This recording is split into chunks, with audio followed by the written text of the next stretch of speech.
Ocean currents बोलते हैं। अब आप एक और चीज नोटिस कर रहे होंगे कि इसमें कुछ एरोज ब्लैक है और कुछ एरोज रेड है। तो इसका क्या मतलब है? तो जो ब्लैक वाले एरोज है वो कोल्ड ओशन करंट को दर्शा रहे हैं, मतलब कोल्ड वाटर फ्लो को दर्शा रहे हैं, और जो रेड वाले एरोज है वो वार्म ओशन करंट को दर्शा रहे हैं, यानी कि वार्म वाटर फ्लो को दर्शा रहे हैं। अब सवाल ये उठता है कि ओशन करंट कैसे क्लाइमेट को अफेक्ट करते हैं। देखो, अगर कोई लैंड कोल्ड ओशन करंट के कांटेक्ट में आती है तो वहां का क्लाइमेट कोल्ड हो जाएगा, और अगर कोई लैंड वार्म ओशन करंट के कांटेक्ट में आ रही है तो वहां का क्लाइमेट हॉट हो जाएगा। नेक्स्ट है रिलीफ फीचर्स। किसी भी जगह का रिलीफ कैसा है उससे भी क्लाइमेट पर इफेक्ट पड़ता है। जैसे कि मान लो यहाँ पर एक माउंटेन है, माउंटेन की इस तरफ एक बस्ती बसी हुई है और माउंटेन की उस तरफ भी एक बस्ती बसी हुई है। अब मान लो इस तरफ से विंड्स आ रही है और इन विंड्स में अच्छा खासा मॉइस्चर भी है, तो माउंटेन की वजह से ये विंड उस तरफ नहीं जा पाएंगी, बल्कि जो माउंटेन से टकरा कर ऊपर की ओर चली जाएंगी। क्योंकि हमें पता है कि इन विंड्स में अच्छा खासा मॉइस्चर भी है, इसलिए जो ऊपर जाके क्लाउड बना लेंगी, और जब ये क्लाउड बना लेंगी तो क्या होगा? बारिश होगी। तो इस वाले रीजन में बारिश हो जाती है। बट वहीं दूसरी ओर बारिश नहीं हो पाती है। क्यों? क्योंकि उधर तो विंड पहुंच ही नहीं पाई। तो तुम समझ सकते हो कि माउंटेन की वजह से तो आसपास की जगहों के क्लाइमेट में वेरिएशन देखने को मिला। तो कहने का मतलब ये है कि किसी भी जगह का रिलीफ कैसा है उससे भी बहुत इंपैक्ट पड़ता है क्लाइमेट के ऊपर। Factors affecting of India's climate. इससे पहले टॉपिक में हमने पढ़ा था कि किसी भी एरिया का क्लाइमेट कैसे अफेक्ट होता है। हमने 6 फैक्टर्स को डिस्कस किया था: latitude, altitude, pressure and wind system, distance from the sea, ocean currents and relief features। But इस टॉपिक में हम पढ़ेंगे कि पर्टिकुलर इंडिया के क्लाइमेट को कौन कौन से फैक्टर्स अफेक्ट करते हैं। तो इंडिया के क्लाइमेट को मेनली 3 फैक्टर्स अफेक्ट करते हैं। फर्स्ट है लैटिट्यूड, सेकंड है एल्टीट्यूड एंड थर्ड है प्रेशर एंड विंड। तो सबसे पहले हम बात करते हैं लैटिट्यूड की। How latitude affect India's climate. मान लो ये है हमारी अर्थ के सेंटर से एक इमेजिनरी लाइन क्रॉस होती है जिसे हम बोलते हैं इक्वेटर। इक्वेटर होता है 0 डिग्री लैटिट्यूड। अब आप मुझे ये बताओ कि इसमें अपनी इंडिया कहाँ पर है? नहीं दिखी? चलो मैं बताता हूँ। ये रही हमारी इंडिया। अर्थ के ऊपर होता है नॉर्थ पोल और अर्थ के नीचे होता है साउथ पोल। तो जब हम नॉर्थ पोल की तरफ जाते हैं तो लगभग 23.5 डिग्री नॉर्थ पर जो लैटिट्यूड मिलता है वो होता है ट्रॉपिक ऑफ कैंसर। सिमिलरली अगर हम साउथ पोल की तरफ जाते हैं तो 23.5 डिग्री साउथ पर जो लैटिट्यूड मिलता है वो होता है ट्रॉपिक ऑफ कैप्रिकॉर्न। अब समझने वाली बात क्या है कि जो ट्रॉपिक ऑफ कैंसर और ट्रॉपिक ऑफ कैप्रिकॉर्न के बीच वाला जो रीजन होता है वो होता है tropical region. Similarly tropic of cancer और नॉर्थ पोलर रीजन के बीच वाला जो एरिया होता है वो होता है सब ट्रॉपिकल रीजन, मतलब ये वाला जो रीजन। और ट्रॉपिक ऑफ कैप्रिकॉर्न और साउथ पोलर रीजन के बीच वाला जो रीजन होता है वो भी होता है सब ट्रॉपिकल रीजन। अब जरा ध्यान से देखो, जो सन से जो रेज आती है वो सबसे ज्यादा ट्रॉपिकल रीजन पर पड़ती है, और जैसे जैसे हम ट्रॉपिकल रीजन से दूर होते जाते हैं या फिर सब ट्रॉपिकल या पोलर रीजन की तरफ बढ़ते जाते हैं तो सन की हीट कम होती जाती है। मतलब आपको केवल इतना ही याद रखना है कि ट्रॉपिकल रीजन में सबसे ज्यादा हीट पड़ती है सन की, वहीं सब ट्रॉपिकल रीजन में सन की थोड़ी कम हीट पड़ती है। अब आप इसमें अपनी इंडिया पर फोकस करो। तो जो ट्रॉपिक ऑफ कैंसर है वो हमारी इंडिया को लगभग 2 हिस्सों में बांट रही है। और आप एक और चीज नोटिस करो कि हमारी इंडिया अर्थ की ऐसी लोकेशन पर है जहां पर इंडिया का आधा हिस्सा ट्रॉपिकल रीजन में आता है और आधा हिस्सा सब ट्रॉपिकल रीजन में आता है। तो कहने की बात यह है कि इंडिया में दोनों तरीके के क्लाइमेट पाए जाते हैं, ट्रॉपिकल और सब ट्रॉपिकल। बात करते हैं सेकंड फैक्टर की, जो कि है एल्टीट्यूड। तो एल्टीट्यूड का मतलब होता है हाइट। तो इस टॉपिक में हम पढ़ेंगे कि हाइट कैसे इंडिया के क्लाइमेट को अफेक्ट करती है। तो हमने पढ़ा था कि जब भी हम अर्थ की सरफेस से ऊपर की ओर जाते हैं तो टेम्परेचर कम होता जाता है, मतलब ठंडा होता जाता है। अब अपनी इंडिया को नोटिस करो तो इंडिया में नॉर्थ की तरफ हिमालयन माउंटेन्स जिनकी एवरेज हाइट 6000 मीटर्स होती है। अब सवाल ये उठता है कि ये माउंटेन्स जिनका एल्टीट्यूड बहुत ज्यादा है वो हमारे इंडिया के क्लाइमेट को कैसे अफेक्ट करते हैं। तो होता क्या है कि सेंट्रल एशिया से जो कोल्ड विंड्स आती हैं, मतलब इस तरफ से जो ठंडी हवाएं आती हैं, वो इंडिया में एंट्री नहीं कर पाती। क्यों? क्योंकि जो हिमालयन माउंटेन्स होते हैं वो इन कोल्ड विंड्स को रोकने का काम करते हैं, एक तरीके से बैरियर का काम करते हैं और कड़ाके की ठंड से हमें बचाते हैं। इसलिए हमारी इंडिया के अंदर उतनी ज्यादा सर्दी देखने को नहीं मिलती कि लोगों को सर्वाइव करने में प्रॉब्लम हो। थर्ड फैक्टर है pressure and winds. India climate को प्रेशर एंड विंड कैसे अफेक्ट करती है, बहुत ही इंपॉर्टेंट फैक्टर है, आपको बहुत ही ध्यान से पढ़ना है। तो ये है हमारी इंडिया। हमारी इंडिया इस तरीके से लोकेटेड है कि हमारी इंडिया के अंदर नॉर्थ ईस्ट डायरेक्शन की तरफ से विंड्स आती है, मतलब इस तरफ से विंड्स आती है। अब आप सोच रहे होंगे कि ये विंड सीधी सीधी क्यों नहीं आती, ऐसे क्यों आती है, ऐसी टिल्ट होकर क्यों आती है? तो ऐसा इसलिए है क्योंकि हमारी जो अर्थ है वो कंटिन्यूसली घूम रही है, जिसकी वजह से विंड्स पर एक फोर्स लगता है जिसे हम कोरियोलिस फोर्स कहते हैं। और इसी कोरियोलिस फोर्स की वजह से विंड्स ऐसे ना आकर इस तरीके से आते हैं।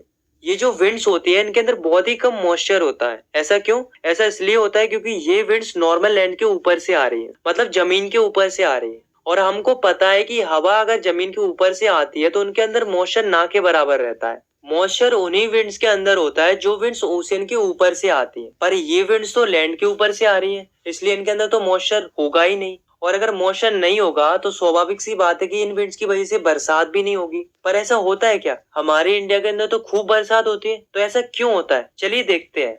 हमारी जो इंडिया है उसकी क्लाइमेटिक कंडीशन बहुत ही यूनिक है। विंड नॉर्थ वेस्ट की तरफ से आती जरूर है पर हमेशा नहीं। समर में सिचुएशन अलग हो जाती है। समर में क्या होता है कि विंड इस तरफ की बजाय इस तरफ से फ्लो करने लगती है। ऐसा क्यों? क्योंकि समर के टाइम पर इंडिया की लैंड बहुत ही ज्यादा गर्म होने लगती है और गर्म होने की वजह से लैंड पर क्रिएट हो जाता है लो प्रेशर। वहीं जो ओशियन है वो उतना गर्म नहीं हो पाता है, मतलब लैंड के कंपैरिजन में ओशियन ठंडा रहता है, इसलिए ओशियन पे रहता है हाई प्रेशर। और आपको पता है कि विंड्स हमेशा हाई प्रेशर से लो प्रेशर की तरफ जाती है, इसलिए इंडिया में विंड समर के टाइम पर इस तरफ से जाने लगती है। अब आपने एक चीज नोटिस की, ये जो विंड्स हैं वो ओशियन से आ रही है, इसलिए इनमें मॉइस्चर भी होगा, और अगर मॉइस्चर होगा तो ये बरसात भी करेंगी, तो इस तरह से बरसात होती है। और दोस्तों इन्हीं विंड्स को हम मॉनसून विंड्स कहते हैं, क्योंकि यही वो विंड्स है जो बरसात लाती है। तो दोस्तों अभी तक हमने जितनी भी विंड्स के बारे में पढ़ा है वे सारी सरफेस विंड्स थी, मतलब ऐसी विंड्स जो जमीन से लगकर चलती हैं। पर दोस्तों कुछ विंड्स ऐसी भी होती हैं जो अर्थ की सरफेस से काफी ऊपर फ्लो करती है, ऐसी विंड्स को हम जेट स्ट्रीम कहते हैं। तो हम डेफिनेशन क्या लिखेंगे जेट स्ट्रीम की? देखो, jet stream are a narrow belt of a high speed westerly winds which blows in troposphere. अब समझते हैं ये क्या है? तो ये है हमारी अर्थ के एटमॉस्फेयर में कई सारी लेयर्स होती है। ऐसी ये वाली जो लेयर होती है उसे हम बोलते हैं ट्रोपोस्फियर, और इसी ट्रोपोस्फियर के टॉप में बहुत ही स्पीड में कुछ विंड्स फ्लो करती हैं जिन्हें हम जेट स्ट्रीम कहते हैं। जैसे कि आप इस पिक्चर में देख सकते हो, यहाँ पर आपको दो जेट स्ट्रीम दिख रही होंगी। ये अर्थ से काफी ऊपर है, ये 2D डायग्राम है इसलिए शायद आपकी समझ में ना आ रहा हो, बट ये विंड्स अर्थ की सरफेस से काफी ऊपर फ्लो कर रही है। ऐसे ही दो सिमिलर जेट स्ट्रीम नीचे और होते हैं, बट हमको इनको नहीं पढ़ना है इसलिए इनको हटाओ। ये ऊपर वाली जो जेट स्ट्रीम होती है उसे हम बोलते हैं पोलर जेट स्ट्रीम, और ये वाली जो जेट स्ट्रीम होती है उसे हम बोलते हैं सब ट्रॉपिकल जेट स्ट्रीम। हमें केवल इस वाली जेट स्ट्रीम के बारे में पढ़ना है क्योंकि यही वाली जेट स्ट्रीम हमारी इंडिया के ऊपर से फ्लो करती है, और इसी जेट स्ट्रीम की वजह से हमारी इंडिया का क्लाइमेट भी अफेक्ट होता है।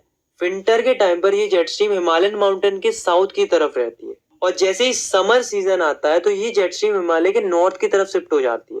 अब आप लोग कहोगे कि ऐसा क्यों होता है? ऐसा होता है ITCZ के मूव करने से। अब आप लोग कहोगे कि ITCZ क्या होता है, तो इसके बारे में हम बाद में पढ़ेंगे। फिलहाल आपको केवल इतना ही याद रखना है कि विंटर में जेट स्ट्रीम हिमालय के साउथ में रहती है और समर में हिमालय के नॉर्थ में रहती है। अब सवाल ये उठता है कि जेट स्ट्रीम हमारे इंडिया के क्लाइमेट को कैसे अफेक्ट करती है। तो होता क्या है कि विंटर में जेट स्ट्रीम यहाँ पर रहती है, मतलब हिमालय के साउथ में रहती है। अब होता क्या है कि ये जो आपको सी दिख रहा है वो है मेडिटेरियन सी। इस सी में साइक्लोन्स आते हैं जिसकी वजह से आसपास के रीजन में काफी बारिश हो रही होती है। तो जब जेट स्ट्रीम इस रीजन से पास हो रही होती है तो वो अपने साथ मॉइस्चर ले आती है, और मॉइस्चर की वजह से जेट स्ट्रीम थोड़ी भारी हो जाती है और थोड़ी स्पीड भी कम हो जाती है इसकी। जब ये जेट स्ट्रीम हमारी इंडिया के ऊपर से जा रही होती है तो ये हमारी इंडिया के हिमालयन माउंटेन से टकरा जाती है। चूंकि इन विंड्स में मॉइस्चर होता है इसलिए ये थोड़ी बहुत बारिश कर देती है। तभी तो आप देखते होंगे कि कभी कभी विंटर्स में भी बारिश हो जाती है, तो इसका एक फैक्टर जेट स्ट्रीम भी होती है।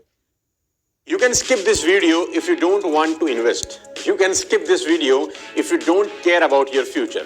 But if you do, कर देती है। तभी तो आप देखते होंगे कि कभी कभी विंटर्स में भी बारिश हो जाती है, तो इसका एक फैक्टर जेट स्ट्रीम भी होती है। The Indian monsoon.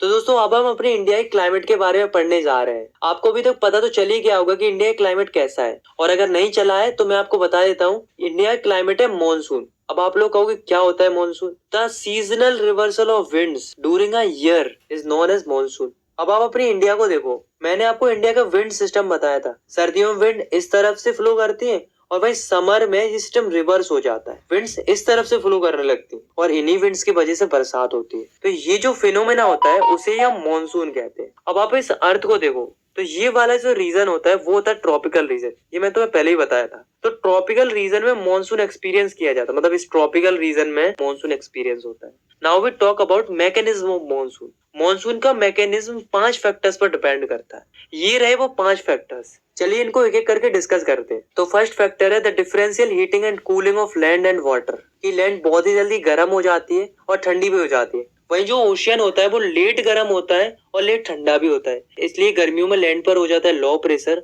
और ओशियन पे होता है हाई प्रेशर, जिसकी वजह से विंड्स हाई प्रेशर से लो प्रेशर की तरफ फ्लो करती है, जिसकी वजह से बारिश होती है। सेकेंड फैक्टर है the shift of position of ITCZ। तो पहले तो हम ये समझते हैं कि ये ITCZ क्या होता है। ITCZ का मतलब होता है inter tropical convergent zone. Blue zone और रेड जोन में समझना, ठीक है। तो क्या होता है ये, देखो हमारी जो अर्थ होती है वो एकदम सीधी नहीं होती है, बल्कि थोड़ी टिल्टेड होती है, मतलब ऐसी होती है। और तुम्हें एक और चीज पता होगी कि हमारी जो अर्थ है वो घूम रही है, कंटिन्यूअसली रिवॉल्व कर रही है। अब अपनी अर्थ को देखो तो अब सन की सबसे ज्यादा हीट कहाँ पर आएगी, इक्वेटर पर। तो इस रीजन में बनेगा लो प्रेशर, और जहां पर लो प्रेशर बनेगा वहां पर विंड्स आके कन्वर्ज होंगी। तो जहां पर विंड्स आके कन्वर्ज होंगी वो रीजन होगा इंटर ट्रॉपिकल कन्वर्जेंट जोन, यानी कि ITCZ। अब दोस्तों ऐसा नहीं कि ITCZ हमेशा यही रहेगा, कभी ये ट्रॉपिक ऑफ कैंसर पर बनता है तो कभी ट्रॉपिक ऑफ कैप्रिकॉर्न पर बनता है। कहने का मतलब ये है कि यहाँ पर सन की सबसे ज्यादा हीट आएगी वो रीजन होगा ITCZ, इसलिए ITCZ मूव करता है, और इसी ITCZ के मूव करने की वजह से इंडिया क्लाइमेट भी अफेक्ट होता है। थर्ड फैक्टर है the presence of high pressure area on the east of Madagascar. अब गाइस आप मैप में देखो, आपको ये वाला जो आइलैंड दिख रहा है उस आइलैंड का नाम है मडागास्कर। इस आइलैंड के ईस्ट में काफी ज्यादा हाई प्रेशर क्रिएट होता है, तो जब मॉनसून विंड इंडिया में जा रही होती है तब मडागास्कर की जो हाई प्रेशर विंड्स होती है वो भी इंडिया की तरफ फ्लो करने लगती है, तो इसकी वजह से मॉनसून विंड्स और भी ज्यादा इंटेंसिफाई हो जाती है।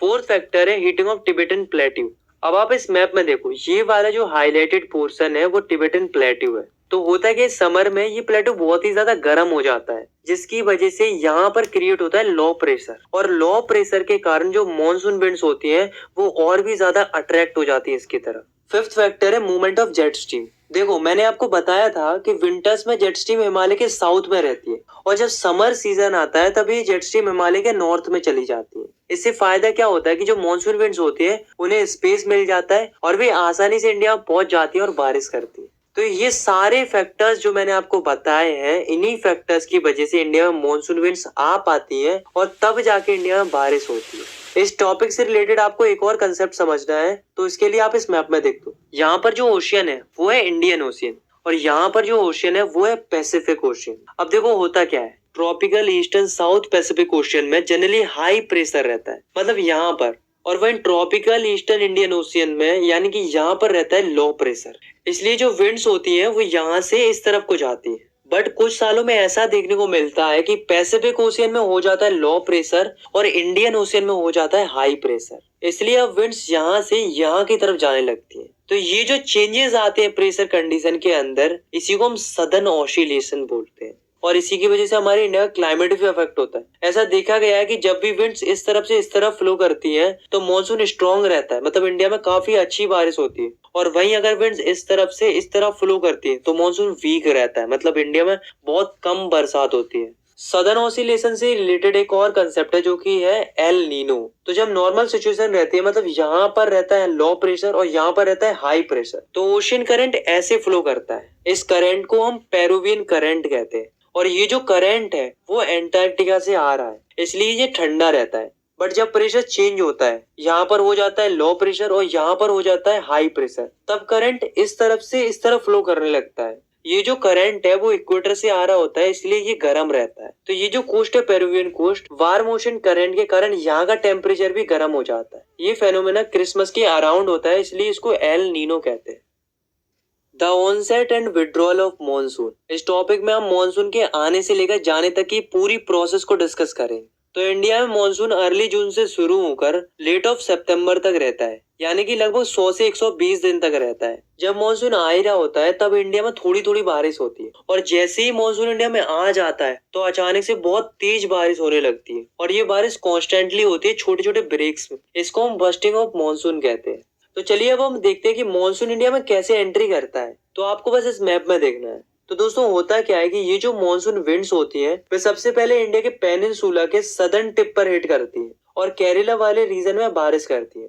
उसके बाद ये जो विंड्स होती है वो दो हिस्सों में बट जाती है, एक बनती है अरेबियन सी ब्रांच और दूसरी बनती है बे ऑफ बंगाल ब्रांच। तो ये जो अरेबियन सी ब्रांच होती है वो लगभग 10 जून तक मुंबई पहुंच जाती है और वहां पर बारिश करती है, और वहीं जो बे ऑफ बंगाल ब्रांच होती है वो असम पहुंचती है अब आपको पता है कि इंडिया के इस वाले रीजन में माउंटेन्स है, तो इवेंट्स आगे की तरफ तो जा नहीं सकती, इसलिए ये टर्न हो जाती है और पहुंचती है इंडिया के सेंट्रल पार्ट में। और वही जो अरेबियन सी ब्रांच होती है वो सौराष्ट्र कच्छ की ओर जाती है और फाइनली ये भी इंडिया के सेंट्रल पार्ट की तरफ मूव कर जाती है और मिड जून तक ये दोनों ब्रांच आपस में मिल जाती है। उसके बाद जून के एंड में दिल्ली में बरसात होती है और जैसे ही जुलाई का पहला वीक स्टार्ट होता है तो वेस्टर्न उत्तर प्रदेश, पंजाब, हरियाणा, ईस्टर्न राजस्थान तक मानसून पहुंच जाता है और by the mid of July के मिड तक मानसून हिमाचल प्रदेश और पूरी इंडिया में पहुंच जाता है।